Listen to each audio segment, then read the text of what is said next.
하나님의 말씀은 신약성경 베드로후서 3장 8절에서 18절까지의 말씀입니다.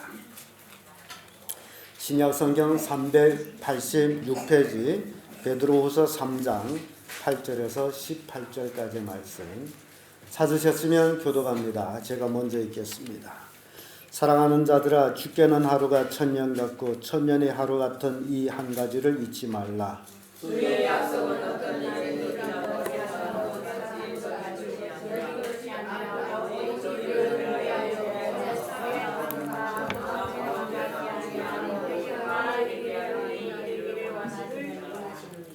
그러나 주의 날이 도적같이 오리니 그날에는 하늘이 큰 소리로 떠나가고 체질이 뜨거운 불에 풀어지고 땅과 그 중에 있는 모든 일이 드러나리로다.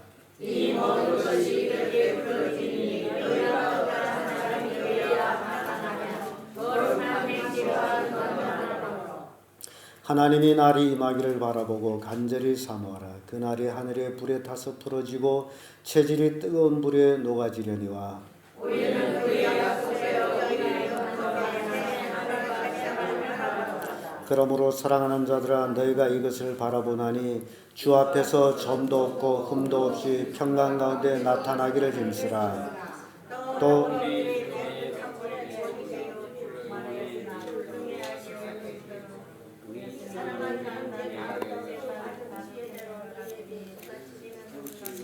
너의 모든 편지에도 이런 일에 관하여 말하였으되 그 중에 알기 어려운 것이 더러 있으니 무식한 자들과 구세지 못한 자들로 다른 성경과 같이 그것을 억지로 풀다가 스스로 멸망에 이르느니라.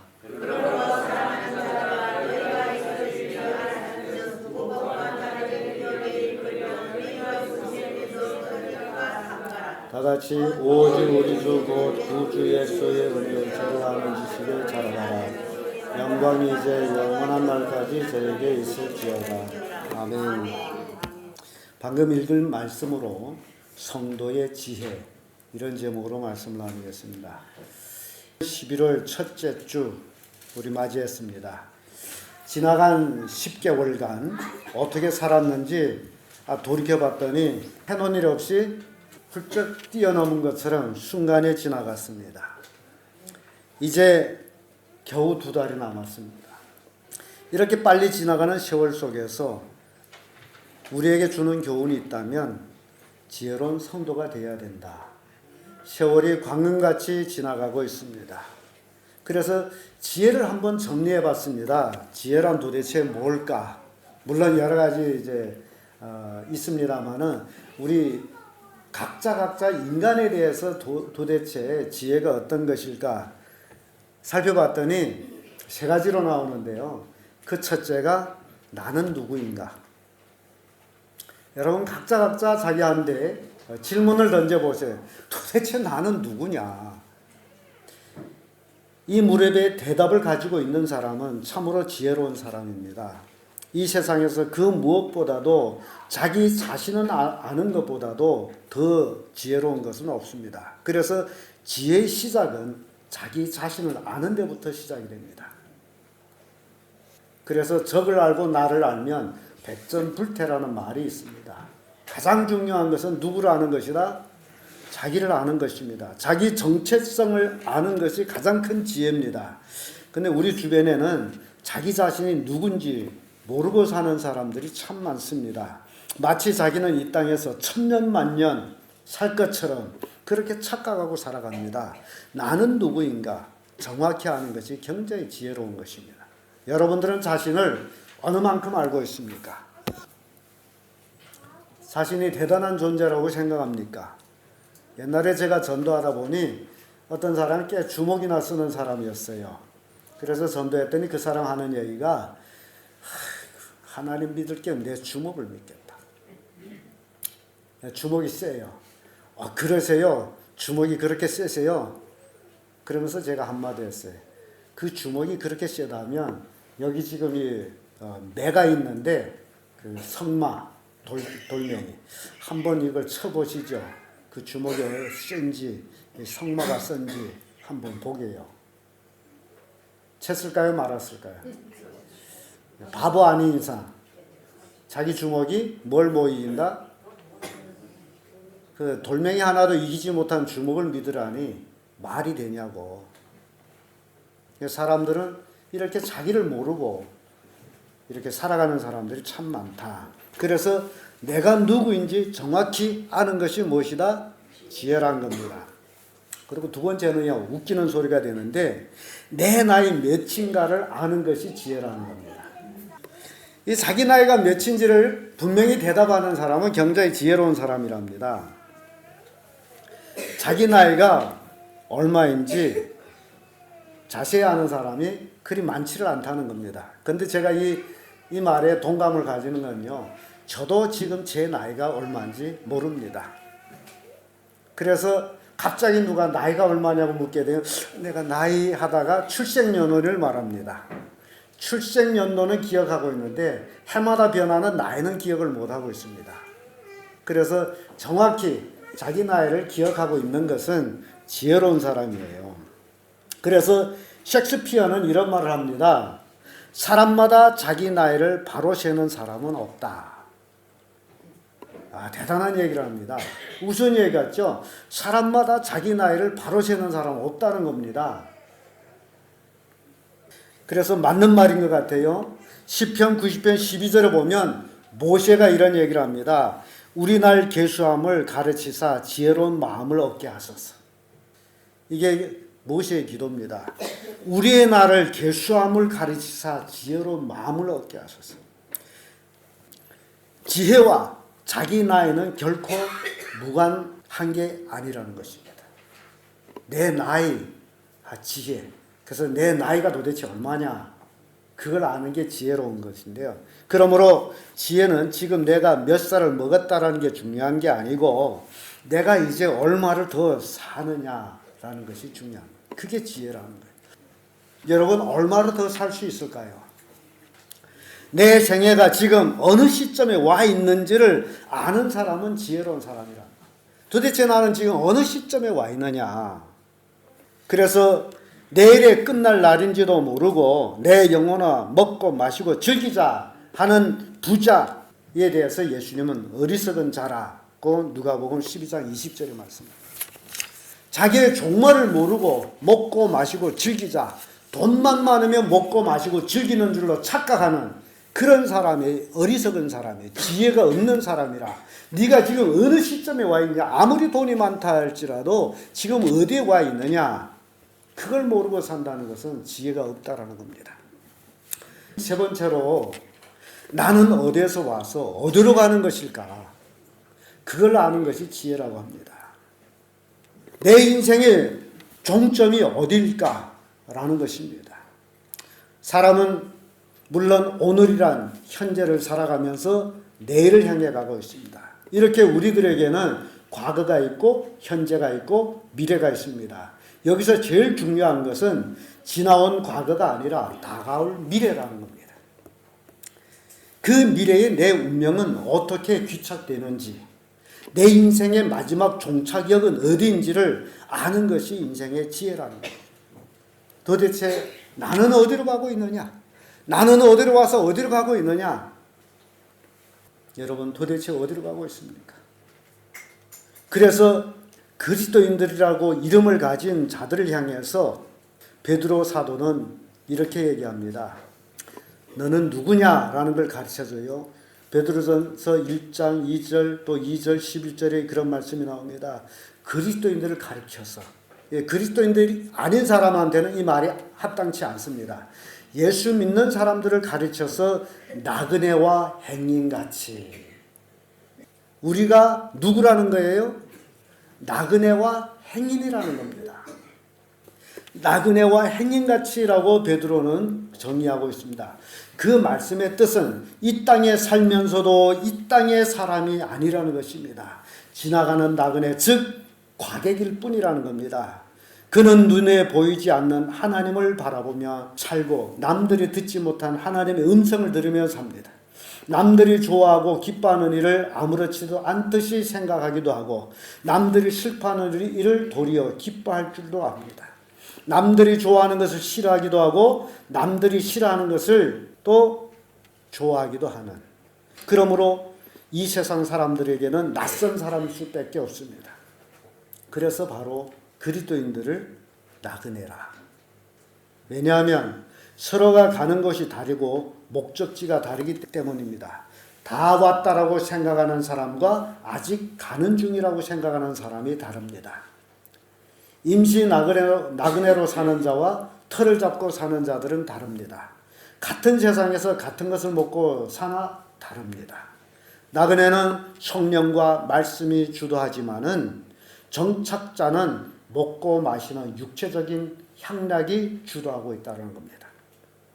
오늘 본문의 말씀을 보면 사도 바울은 이 땅에서의 나그네들과 같은 행인같이 사는 그리스도인들을 향하여 몇 가지를 당부하고 있습니다.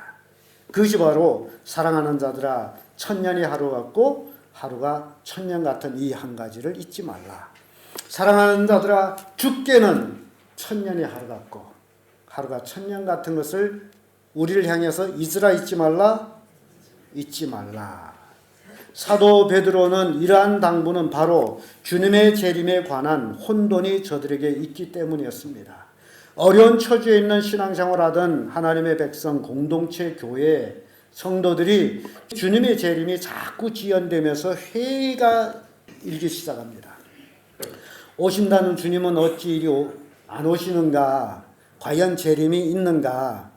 이런 술렁임 속에 한편에서는 재림을 의심하는 위험에 빠져들기도 하고 또 다른 한편엔 거짓 선지자들과 교사들이 나타나서 예수님의 재림에 대해서 그렇게 가르치고 있었기 때문에. 근데 지금 바로 이 시기라는 것 같아요. 오늘날 얼마나 많은 거짓 선지자들, 이단들이 나타나가지고 성경을 왜곡되게 해석하고 있는지 우리는 볼 수 있다라는 겁니다. 이런 신앙 공동체를 향하여 이제 사도 베드로는 재림이 자꾸 더뎌지는 그 이유를 9절에서 말씀 주고 있는 겁니다. 주의 약속이 어떤 이에 더디다고 생각하는 것 같이 더딘 것이 아니고 오직 너희를 대하여 오래 참으사 아무도 멸망치 않고 다 회개하게 이르기를 원하시느니라.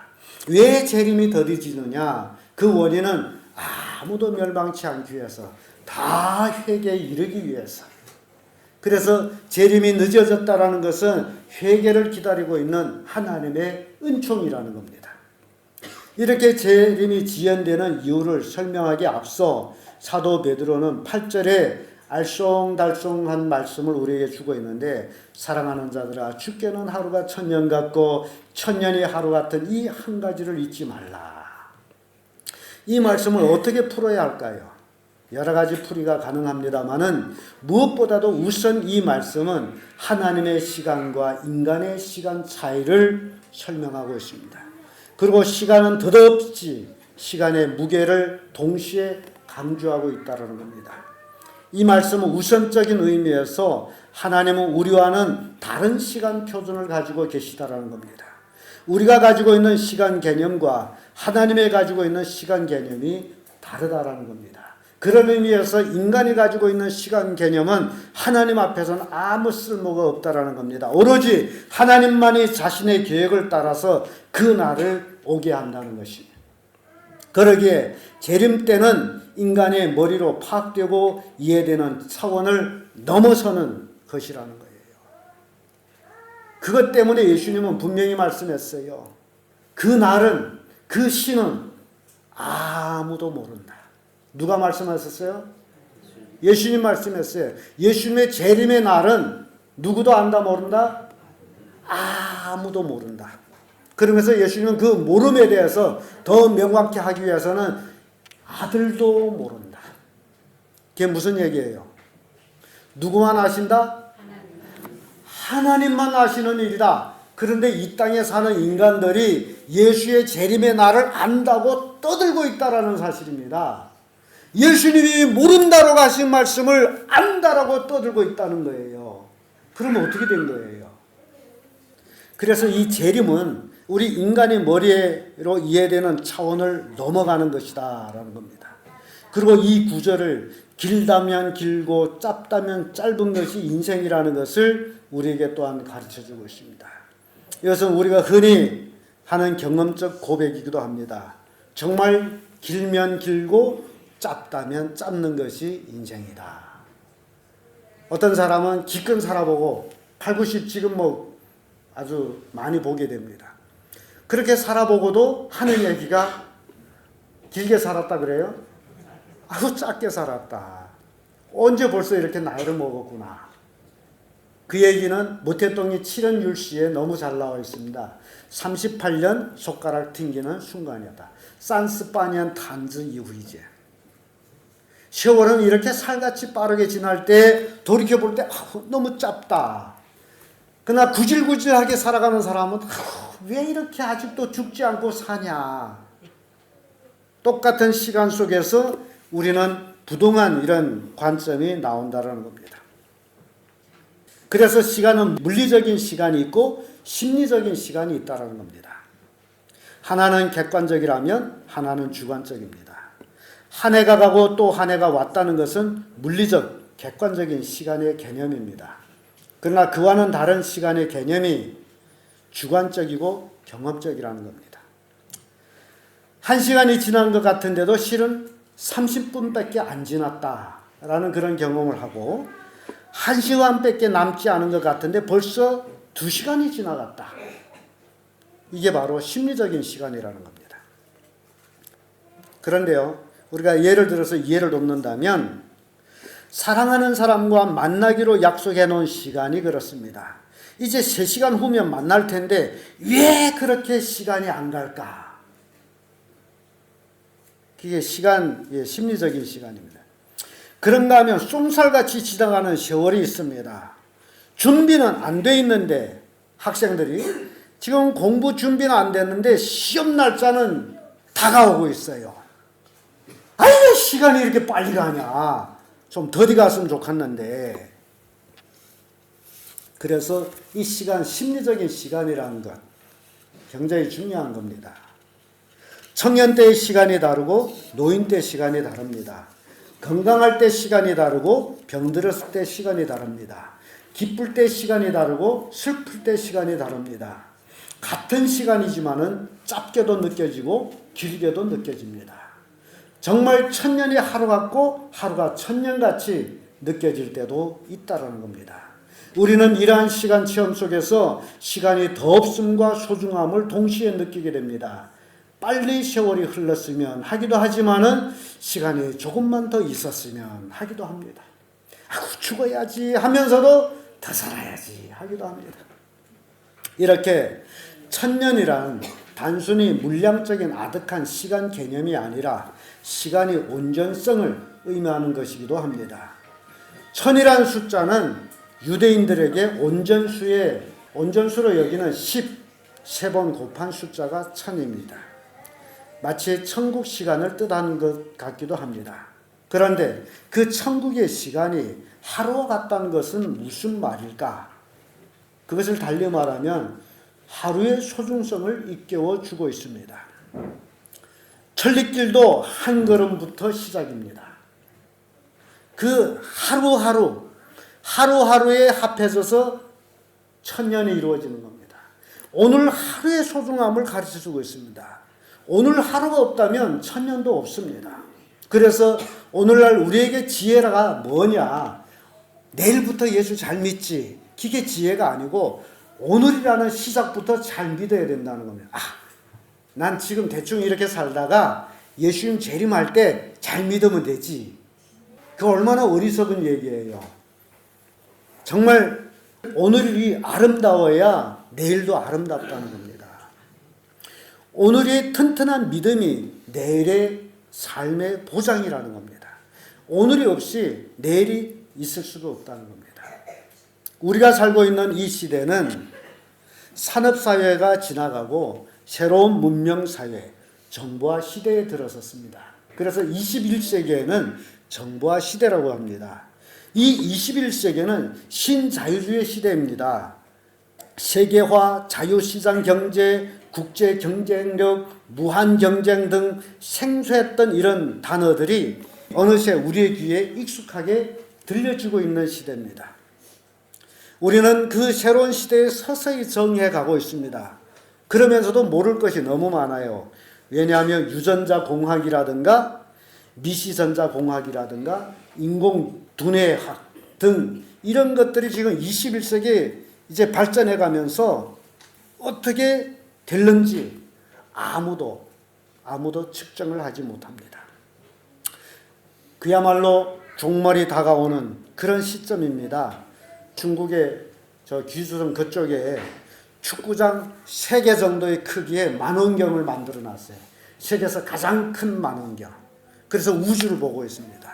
우주의 전자파를 잡고 있어요. 도대체 이 우주 밖에 어떤 것들이 있느냐, 이런 것들을 지금 연구하고 있는 그런 시대에 살고 있습니다. 여러분, 옛날과 같이 여러분들 지금 앉아서 집에서 보는 텔레비전 그것만 보다 보면 세월이 어떻게 지나가는 것을 여러분 알지도 못하는, 그래서 나이가 들면 들수록 이 시대에 정이 되지 않는, 왜냐하면 새로운 시대에 우리가 살고 있기 때문에. 알랄로 시대라면 지금 디지털 시대로 바뀌어지고 있는 그런 시대에 우리가 살고 있다는 겁니다. 그야말로 종말이 다가오는 시대라는 겁니다. 인간의 문명이 극치에 도달하고 있는 시대라는 겁니다. 이걸 예측 못하면 여러분들은 어리석은 자가 됩니다. 성경을 보세요. 노아 홍수 때 사람들이 극치에 도달했고, 소돔 고모라 사람들이 죄악이 극치에 도달했고, 또 바벨탑 사건 속에서도 사람들 지혜가 극치에 도달했을 때에 어떤 일들이 일어나느냐, 그걸 보면 지혜로운 사람이 되는 거예요. 근데 지금 이 마지막 시대를 살아가면서 인간의 지혜가 극치에 지금 다달하고 있다는 거예요. 인간이 마치 하나님같이 되어지고 가는 그런 시대에 우리가 다가오고 있다는 겁니다. 이제 몇 년만 지나면 옷을 한 벌만 입으면 된대요. 집에 옷장에 그렇게 많은 옷이 필요 없대요. 옷에 단추 하나 딱 누르면 뜨뜻한 옷이 되고, 딱 하나 누르면 시원한 옷이 되고, 딱 단추 하나 누르면 옷이 내 몸의 질병을 검사해주고, 또 하나 누르면 치료해주고, 병원에 갈 필요도 없고, 그런 시대가 도래한다는 거예요. 살아야죠.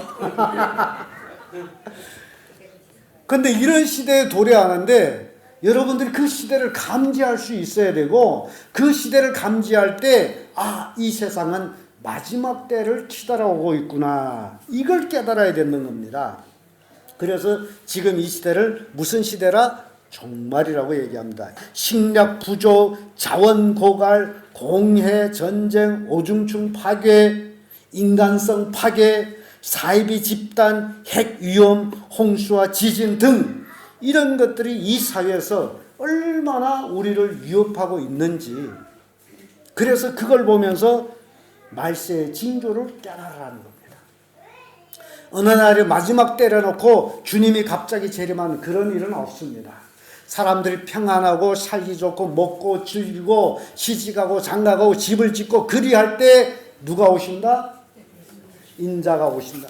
아무도 예수님의 재림에 대해서 관심이 없을 때 오신다는 거예요. 그래서 예수님은 누가복음 18장에 인자가 올 때 세상에서 믿음을 보겠느냐 라고 말씀한 거예요. 왜냐하면 오늘날 예수 믿는 사람들이 그렇게 많은데, 가는 곳마다 교회가 그렇게 많은데, 목사 목회자들이 그렇게 많은데, 왜 사람들은 세월이 흐르면 흐를수록 예수님의 재림에 대해서 무관하느냐? 왜 그럴까요? 이 땅에 살기 너무 좋기 때문에. 점점 좋아지잖아요. 단추 하나만 누르면 모든 것이 다 해결되잖아요. 그러니 예수님 재림이 필요합니까? 필요해요? 필요 안 해요? 천국이 필요합니까? 천국 오래도는 안 가겠어. 이 세상이 천국이지. 그런 사람들이 지금 목사의 자리에 올라와 있다는 겁니다. 그래서 어느 만큼 위험한 소리를 하고 있느냐? 하나님은 사랑이시기 때문에 그 사랑을 내가 온전히 받고, 그 사랑을 하나님이 모르는 사람한테 그 사랑을 전해주고, 그 사람이 하나님의 사랑을 받고 또 다른 사람한테 사랑을 전하고, 그러면 이 세상은 하나님의 사랑으로 꽉 차게 돼 있는데, 그때가 바로 천국이다. 예수 재림이 없어요. 그래서 오늘날 많은 사람들이 예수의 재림에 대해서 관심이 없습니다. 왜냐하면 천국 안 가도 되기 때문에, 천국이 좋은 줄 느끼지 못하기 때문에, 이 땅에서 모든 것을 만족한다라고 생각하고 있기 때문에, 그래서 이것이 종말 징조라는 거예요. 예수님 말씀했습니다. 노아가 방주에 들어가는 날까지 사람들은 먹고 마시고 시집장가 갔고, 사람들이 먹고 마시고 즐길 때 소돔 고모라 성이 힘을 든 것, 그 두 가지를 예수님 말씀해 주셨어요. 지금 이 모든 징조를 통해서 예수님의 재림이 다가왔다라는 것을 깨우쳐주고 있음에도 불구하고 사람들은 예수님 오지 마세요. 나 이렇게 사는 게 좋습니다. 오늘날 얼마나 많은 사람들이 이렇게 살아가고 있느냐. 그것도 예수 믿는다는 사람들. 그럼 왜 예수 믿느냐? 왜 예수 믿는지 아세요? 천국 가길래 믿는 게 아니에요. 하나님을 믿으며 이 땅에서 평안하고 복받고 잘 살기 위해서 하나님 믿는 거예요. 천국 가기에 믿는 거 아니에요. 왜냐하면 천국은 너무 멀기 때문에 안 믿어. 지금 눈앞에 있는 것도 해결 못하고 있는데, 이런 상황이 인지한 듯이 사도 베드로는 종말의 모습을 10절에 심각하게 우리에게 말씀하고 있습니다. 그러나 주의 날은 도적같이 오리니 그날에는 하늘이 큰 소리로 떠나가고 체질이 뜨거운 불에 풀어지고 땅과 그 중에 있는 모든 일들이 드러나리로다. 주의 날이 어떻게 온다는 거예요? 도적같이 온다. 도적이 오는 거 아세요?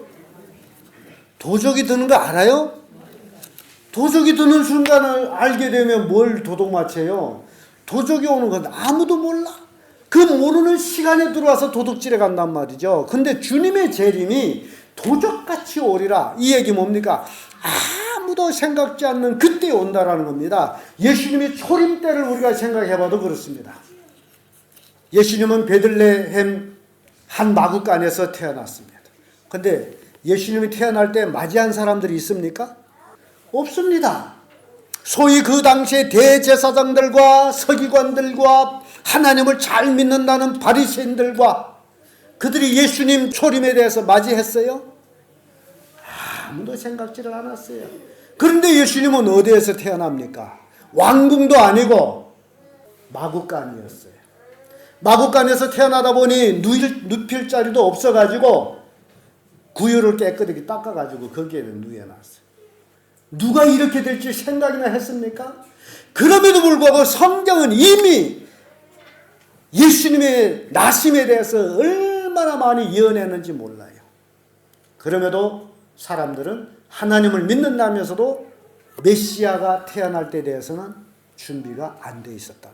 그와 똑같이 지금 얼마나 마지막 때에 다가오고 예수님의 재림이 가까우고 있음에도 불구하고 사람들은 예수의 재림에 대해서 관심이 없다라는 겁니다. 기정사실임에도 불구하고 관심이 없다는 거예요. 그래서 관심이 없기 때문에 관심 없는 사람에게는 도적같이 오는 거예요. 관심 있는 사람에게는 도적처럼 오는 게 아니에요. 여러분은 예수님의 재림에 대해서 어느 만큼 관심을 가지고 있습니까? 지금 곧 오실는데, 이 베드로의 고백으로 보게 되면 이 종말은 말로 형용할 수 없는 큰 사건입니다. 천체의 대이변이요 우주의 사건입니다.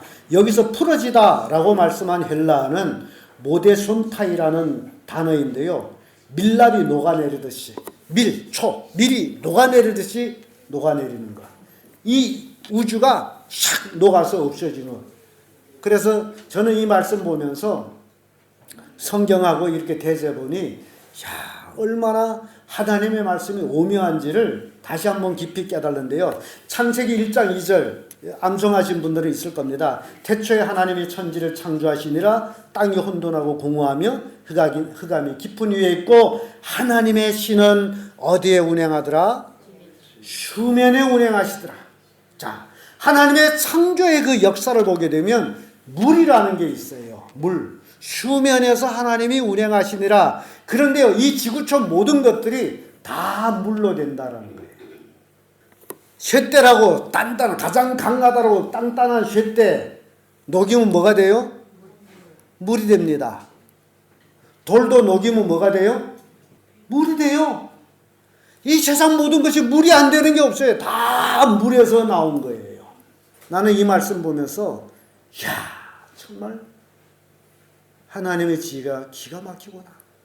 모든 것이 물로 된 겁니다. 그러면 그거는 다 내놓고 우리가 여자들이 임신하는 걸 놓고 생각해 보자고요. 여자들 자궁 속에 난자와 정자가 뭐예요? 물이 아닙니까? 물이 합해가지고 10달이 지나더니 그 속에 뼈도 생기고 이도 생기고 뭐 머리도 생기고 다 생겨. 기적이에요, 기적. 물 속에서 이런 것들이 나와.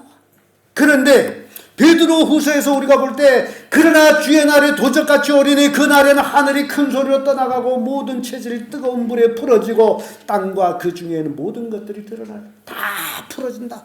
녹아내린다. 물이 된다.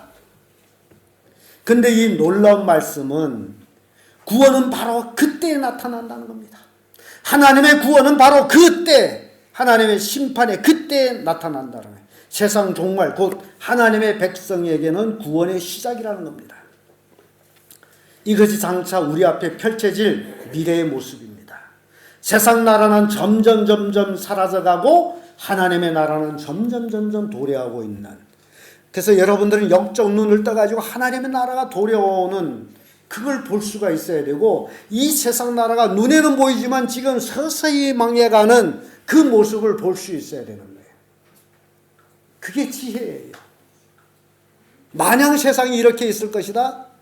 우리는 새벽 기도에 나오신 분들이 잘 알죠. 왜냐하면 우리는 역사를 통해서 그렇게 강하던 나라도 한순간에 없어지고 다른 나라가 서고 그 나라가 또 없어지고 또 다른 나라가 서고 이런 것들이 역사 속에서 보면서 지금 우리가 살고 있는 이 시대적인 역사 속에서 어느 나라가 갑자기 없어질는지 아무도 모른다는 거예요. 다만 누구만 아신다? 하나님은 아셔요. 사도 베드로는 이런 미래를 앞둔 우리 그리스도인들이 과연 오늘을 어떻게 살아야 하겠느냐 반문합니다. 나그네 인생으로 살아가는 우리가 어떻게 사는 것이 바람직한 삶이냐 도전을 주고 있다는 겁니다. 사랑하는 성도 여러분, 여러분들은 어떤 사람이 되어야 하겠습니까? 다가올 미래를 어떻게 준비할까요? 이것이 우리에게 주어진 과제요 지혜입니다. 우리들은 미래를 준비해야 됩니다. 이 미래가 예수님의 재림입니다. 이 재림을 준비해야 됩니다. 그럼 어떻게 준비해야 할까요? 어떻게 준비할까? 사도 베드로는 11절 13절에 이런 말씀합니다. 거룩한 행실과 경건함으로 하나님의 날이 임하기를 바라보고 간절히 사모하며 그의 약속대로 의에 가는 바 새 하늘과 새 땅을 바라보라. 자, 마지막 때를 준비하는 우리 그리스도인들이 거룩한 행실과 경건함으로 하나님의 날이 임하기를 바라보고, 하나님의 날이 언제요? 예수님의 재림을 바라보고 간절히 사모하면 그의 약속, 의에 가는 바 새 하늘과 새 땅을 바라보라. 마지막 때를 살아가는 성도들이 준비해야 될 게 하나님을 바라보고 하늘나라를 바라보는 거예요. 느부갓네살 왕이 사람들에게 쫓겨나가지고 짐승처럼 이슬을 맞으면서 소처럼 풀을 먹다가 7년이 차고 나서 하나님을 바라볼 때 하나님이 그를 회복시켜 주셨어요. 우리가 이 땅에 살아가면서 누구를 바라보라? 하나님을 바라보라. 세상을 바라보지 말고 하나님을 바라보라. 세상 권력을 바라보지 말고 하나님을 바라보라. 그게 우리가 마지막 때를 준비하는 사람들의 모습입니다. 오늘 우리는 곰곰이 생각해 봐야 됩니다. 여러분, 이제 2달 우리가 더 산다라는 보장이 있어요, 없어요? 없습니다. 우리가 2달을 더 산다면 이것은 하나님의 인내의 결과요, 은혜입니다. 우리는 유예적 삶을 살아가고 있습니다. 하나님의 사랑에 인내가 있기에 오늘 우리가 지금 이 자리에 있다는 겁니다. 이러한 유예의 시간을 사는 우리가 할 일이 바로 그분을 바라보고 간절히 사모하는 겁니다. 우리는 시한부 인생들이에요. 그래서 이 시한부 인생을 살면서 누구를 바라봐야 돼요? 하나님만 바라봐야 됩니다. 천년을 하루같이, 하루를 천년같이 새하늘과 새 땅을 바라보면서 거룩한 행실과 경건함으로 하나님과 사람을 사랑하는 성도들이 되어야 된다는 겁니다. 세상 징조에 요동할 필요가 없습니다. 참 신앙의 공동체는 재림의 지연에 동요하지 않고 오히려 주님의 오래 참음을 경험하면서 감사하게 되어 있습니다. 그리고 우리는 무엇보다도 말씀을 따라 행동하는 삶을 살아야 됩니다. 오늘 본문 18절의 말씀 보면 오직 우리 주 곧 구주 예수 그리스도의 은혜와 저를 아는 지식에서 자라가라. 우리가 매일매일 어떻게 돼요? 예수를 아는 지식으로 자라가라. 앉은 자리에 있지 말고 자라가라. 우리는 성장해 가야 됩니다. 그리스도의 장성한 분량까지 우리는 성장해 가야 됩니다. 사랑하는 성도 여러분, 지금 우리는 종말이란 마지막 시점에 살고 있습니다. 그러므로 우리들은 나그네로서의 떠날 행장을 잘 꾸며야 합니다. 언제 떠날지 알아요? 몰라요.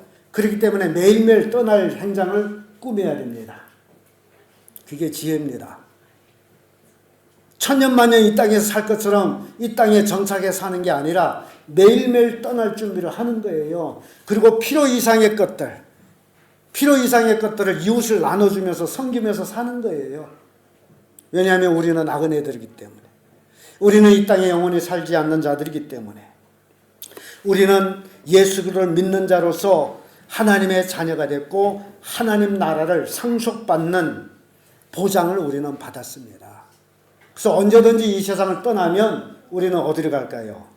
하늘나라를 갑니다. 예수님은 우리를 죄에서 구원하기 위해서 2000년 전에 이 땅에 오셔서 십자가에 달려 죽으시고 3일 만에 부활하시고 사실 만에 승천했습니다. 예수님이 승천하시면서 자기를 따르는 제자들에게 요한복음 14장에 분명히 한 약속이 있습니다. 내가 너희를 다시 데리러 오겠다. 예수님이 우리에게 하신 약속, 내가 너희를 데리러 다시 오겠다. 그 말씀 한마디를 오늘날 그리스도인들은 믿고 2000년을 기다려왔다라는 거예요. 예수님이 다시 데리러 오시겠다는 그 말씀 한마디를 믿고 2000년을 기다린 게 우리 그리스도인들입니다. 2000년이 됐어요. 근데 역사적으로 보게 되면 세대적인 차원으로 볼 때 하나님의 천지 창조를 하시고 약 2000년 될 때 노아 홍수가 터졌습니다. 세상 종말이 왔습니다. 노아 홍수 약 2000년 만에 예수 그리스도가 이 땅에 태어났습니다. 예수 그리스도가 태어나서 지금 2000년이 됐어요. 그래서 우리는 더욱 지금 이 시기를 무슨 시기다? 마지막 때, 종말의 때라고 얘기합니다. 그러므로 지금 이 시기에 우리는 더욱 지혜로운 자가 되어야 됩니다. 더욱. 왜냐하면 마지막 시점에 와 있는데 지혜롭지 못하게 되면 얼마나 불행합니까? 마지막 시점에 살고 있는 우리들이 더욱 지혜로운 자가 되어야 된다. 누가복음 21장 34절 36절의 말씀 보면 너희는 스스로 조심하라. 그렇지 아니하면 방탕함과 술 취함과 생활의 염려로 마음이 둔하여지고 뜻밖의 그날이 덕과 같이 너에게 임하리라. 이 날은 온 지구상에 거하는 모든 사람에게 임하리라. 이러므로 너희는 장차 올 이 모든 일을 능히 피하고 인자 앞에 서도록 항상 기도하며 깨어 있으라. 이게 오늘 우리가 해야 할 일입니다. 마지막 시점에 살고 있는 우리가 지혜로운 사람이 되자면 우리는 스스로 조심해야 됩니다. 방탕함과 술 취함과 생활의 염려를 버려야 됩니다. 날마다 깨어서 기도하는 삶을 살아야 됩니다. 이게 예수님 맞이할 준비의 삶이에요. 이것을 놓치면 불행한 자가 됩니다. 이것이 성도들이 지혜라는 것입니다. 저는 우리 순위교회 성도님들이 다 이런 지혜로운 성도를 되기를 예수님의 이름으로 축복합니다.